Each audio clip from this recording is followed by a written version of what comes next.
Chapter 16, Plots and Plans. I wouldn't get that girl a drink if I owned all the water in the world and she was dying of thirst. Jacob Sidney snarled, folding his arms and glaring down at the unconscious Sadie.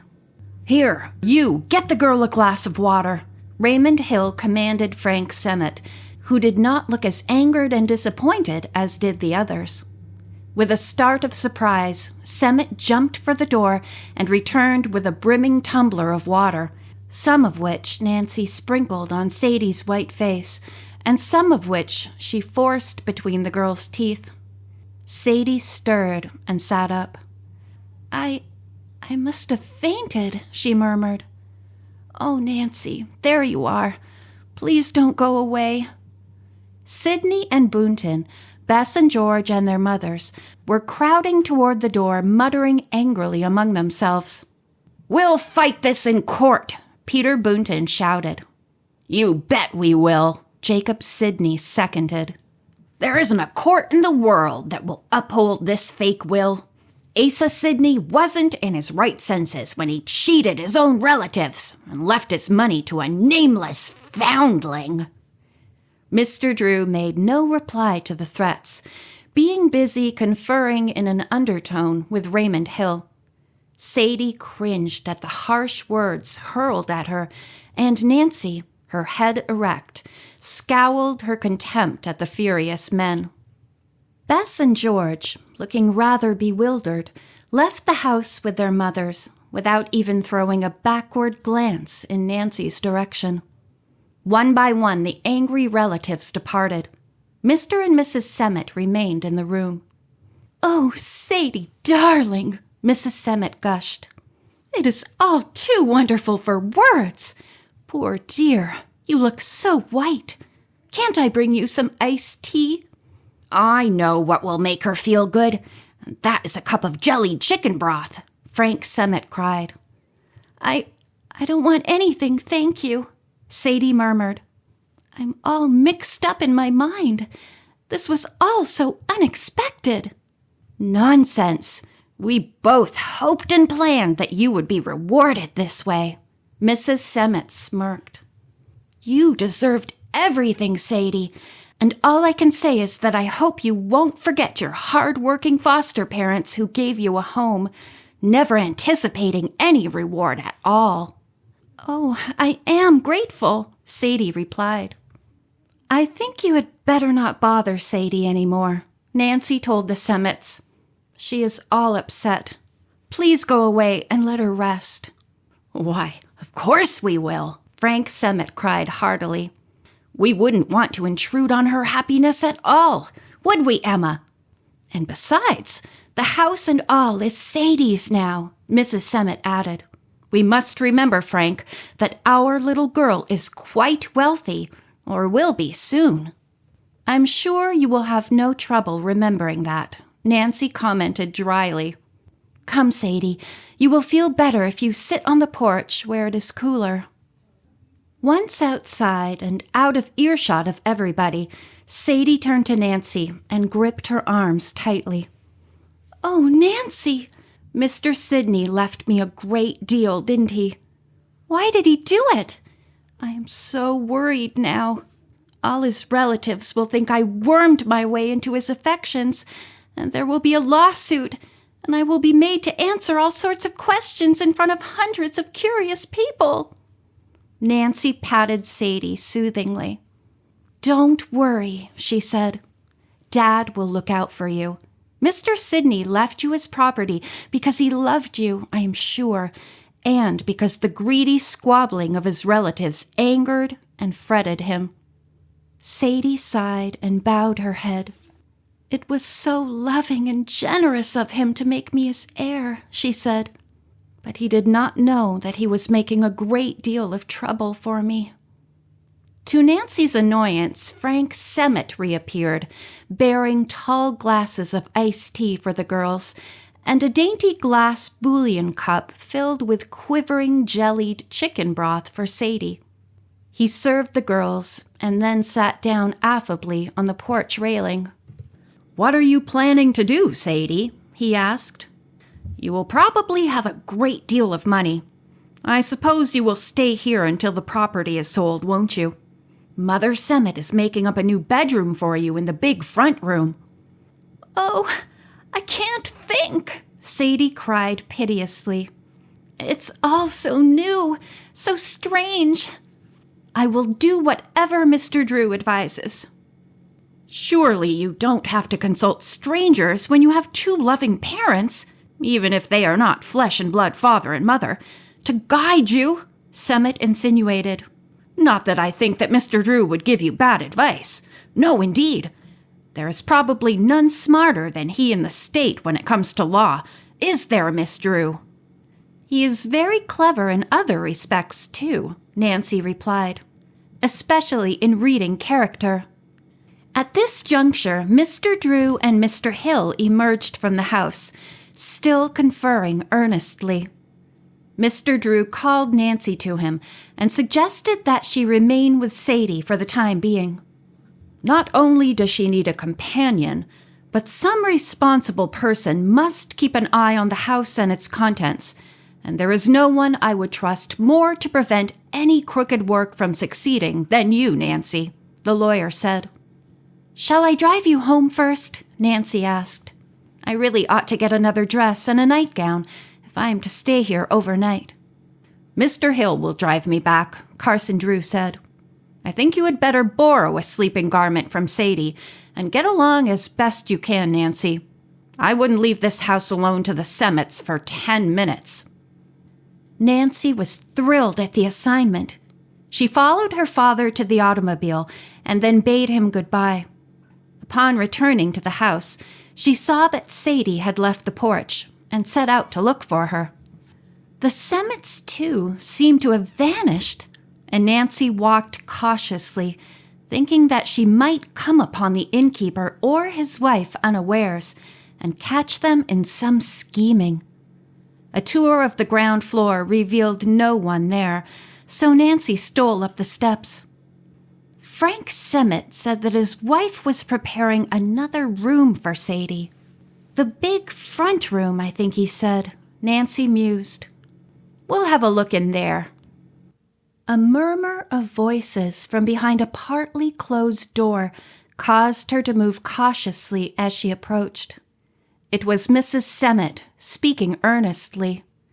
"Those quaint old chests, you know," Mrs. Semmit was saying.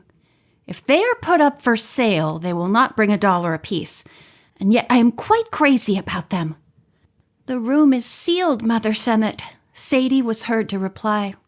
"I couldn't give them to you if I wanted to, and I am sure I should have to ask Mr. Drew's permission first."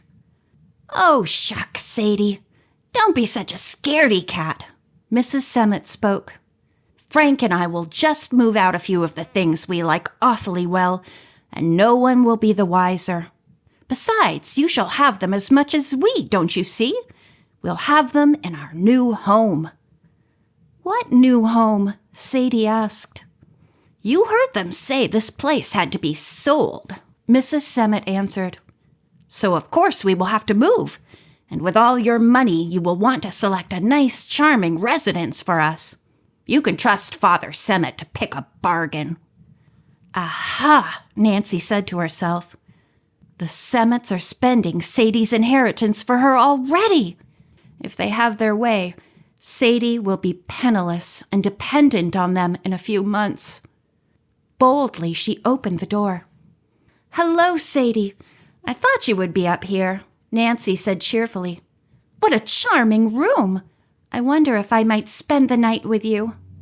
"Oh, Nancy, would you do that? Really?" Sadie exclaimed, clapping her hands. "How lovely!" Mrs. Semmit regarded Nancy sourly, and with a sniff turned and left the room. Nancy listened carefully until she assured herself that the woman was going downstairs. "Dad said I might stay with you if you invited me, and I want to stay so much I just invited myself," Nancy laughed. The two girls examined the room together, in which Mrs. Semmit had assembled some of the choicest articles of furniture in the house, as well as the best linens and draperies. Yet to the forefront of Nancy's mind was ever the responsibility placed upon her by her father of guarding the property. When the two girls descended the stairs arm in arm half an hour later, Nancy's sharp eyes missed two heavy brass candle sconces ornamented with cut crystal pendants, which had been in the lower hall, and which scores of collectors who had visited the twisted candles had attempted to buy. "Sadie, I think things are beginning to disappear already," Nancy remarked. "Do please keep a sharp watch and tell me if you find anything familiar missing. There must be hundreds and hundreds of dollars worth of antiques here, small pieces which could be quickly removed." Sadie's untrained eyes, however, were not as keen as Nancy's, though much more familiar with the house. Nancy had to point out the missing sconces before Sadie realized they were gone. "I think I'll prowl around a bit," Nancy announced. All the shades in the house had been drawn, and a crudely lettered sign on the door proclaimed that the Twisted Candle Inn was closed. The gloom, intensified by the shade of the thick-growing trees, made the great, empty building a weird and ghost-like place. Nancy retraced her footsteps to the second floor and then continued directly to the tower room.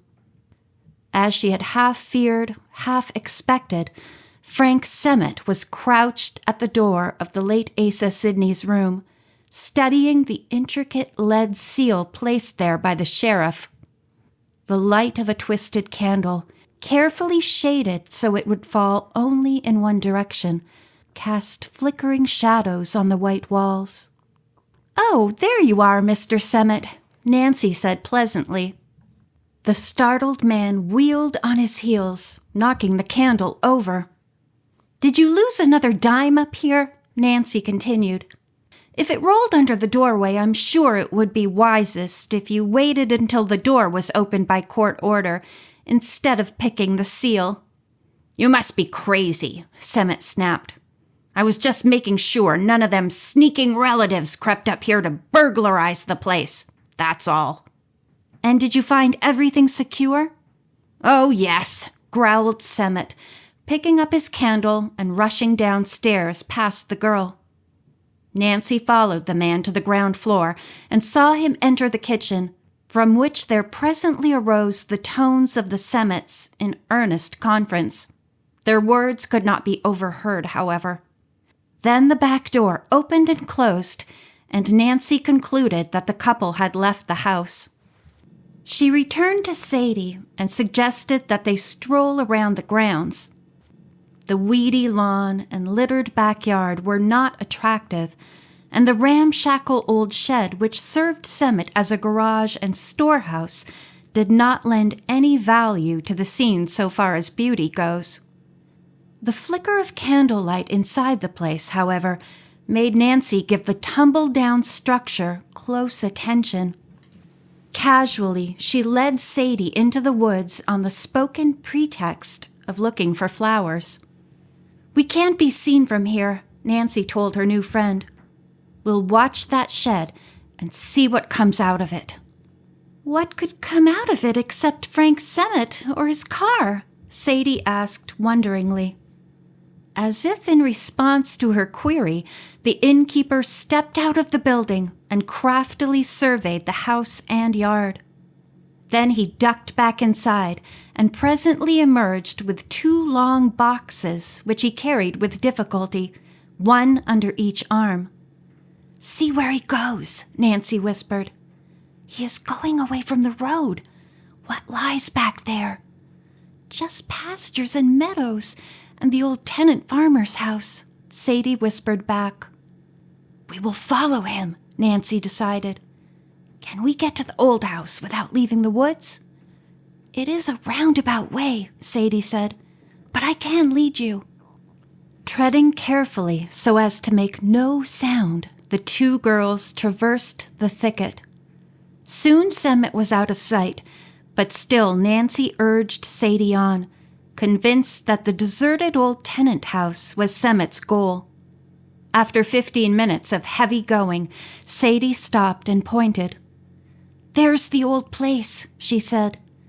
"And Nancy, you uncanny mind reader, there is Semmit just coming out of it. We will wait until he is out of sight and then search the cottage," Nancy decided. It was a musty, dusty old building which they entered. The light from the setting sun struggled dimly through cobwebby and dusty windows. The floor was thick with dirt and fallen plaster. "Ah, the footprints go directly upstairs," Nancy whispered, crouching to examine the floor. Up the creaking, wobbling old stairs the two girls crept, their hearts thumping with excitement. The second floor of the structure was just unplastered attic.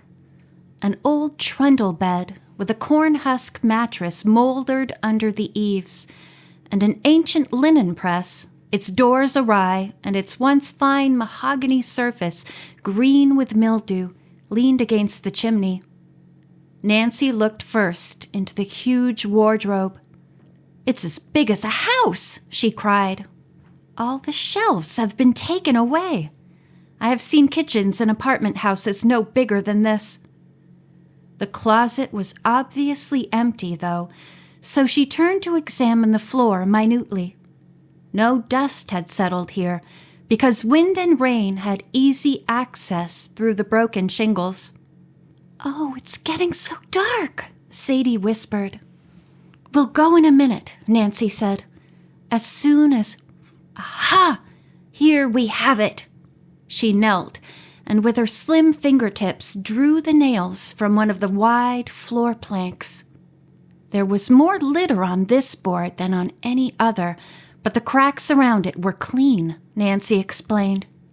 That proved to me the dirt was scattered deliberately to make it look undisturbed. And besides, the nails are loose. She pulled up the plank. Sadie gasped. 4 boxes were revealed to them, 2 of them obviously the ones Semmit had just brought. Nancy stooped to throw back the lid of the nearest one when a step suddenly creaked upon the stairs.